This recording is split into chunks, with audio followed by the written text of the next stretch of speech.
They'll flesh it out. Well, we'll get something. I don't think they're going to leave us hanging. I mean, Star Trek has left us hanging in a few things in general. Oh, sure. But, yeah, but in general, it's just like legacy stuff. You almost have no choice but to explain it. I mean, look, it took almost 20 years before we figured out why Klingons have ridges on their head as opposed to in the original series when they didn't. You know? Yeah.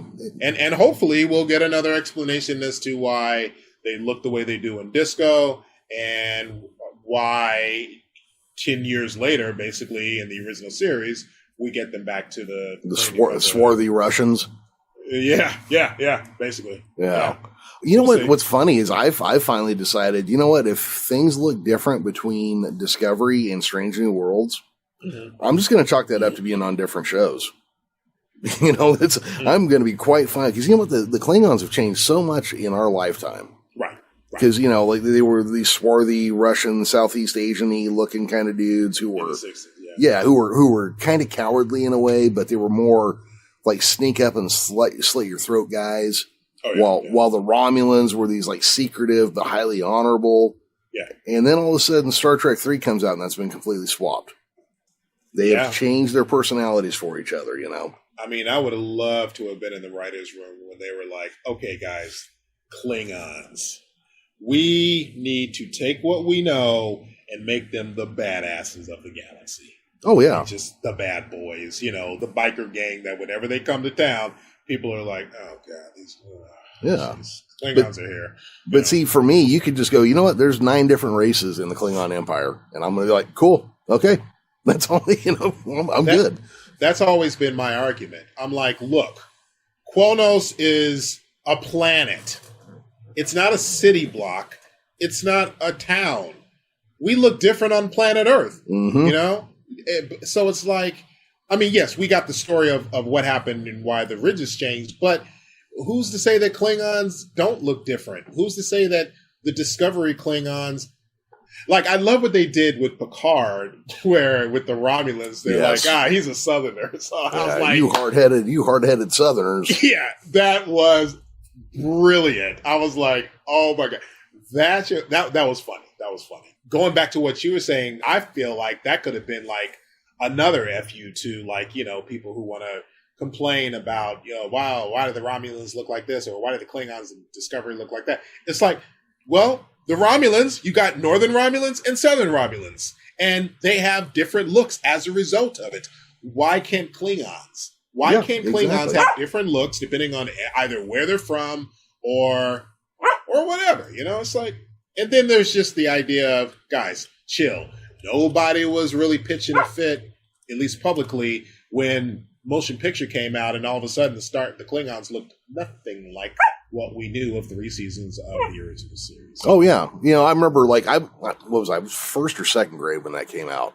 And I remember asking my dad, like, those are Klingons? He's like, yes, those are Klingons now. Just let it go. Right.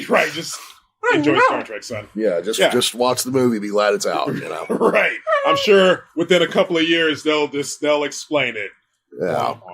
But you saw more. And like you said with 3, you saw these badass Klingons, and people were like, I am here for it. Oh, yeah. Let's go. Well, you had Dan from Night Court and Reverend Jim as Klingons. Yeah, I mean, come on. Yeah, that was good stuff, you know. I mean, if you're going to have the first person representing a badass race, you got to get Doc Brown. I mean, oh, yeah, absolutely. Absolutely. Yeah, maybe I'm showing my age by going with Reverend Jim there, but, you know. No. I know who he is, and I know who you're talking about. And, I mean, you know, Christopher Lloyd's a brilliant actor, just because. So it almost makes sense that he would have been on the short list and, of course, eventually cast. So. Oh, yeah. Did you see that movie he did called, he wasn't the star in it, but he was like the second banana, called I'm Not a Serial Killer? I never did, no. There's a little kid whose parents are convinced he's going to grow up to be a serial killer, but then there's also a serial killer in their neighborhood played by Christopher Lloyd. Oh, man, it's really good. When did that come out? 4 or 5 years ago, maybe.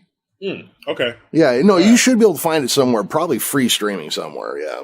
I'm Not a Serial Killer. Okay, all right. Well, I love anything that Christopher Lloyd wasn't okay. No, he was great. You know, he's one of those guys that you don't expect him to be like John Lithgow. Until you see him play a villain, you don't expect him to be really good villains, and then you're like, oh wow.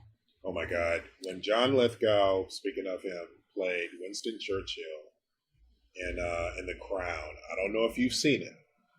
Have you seen The Crown? No, I haven't. I haven't.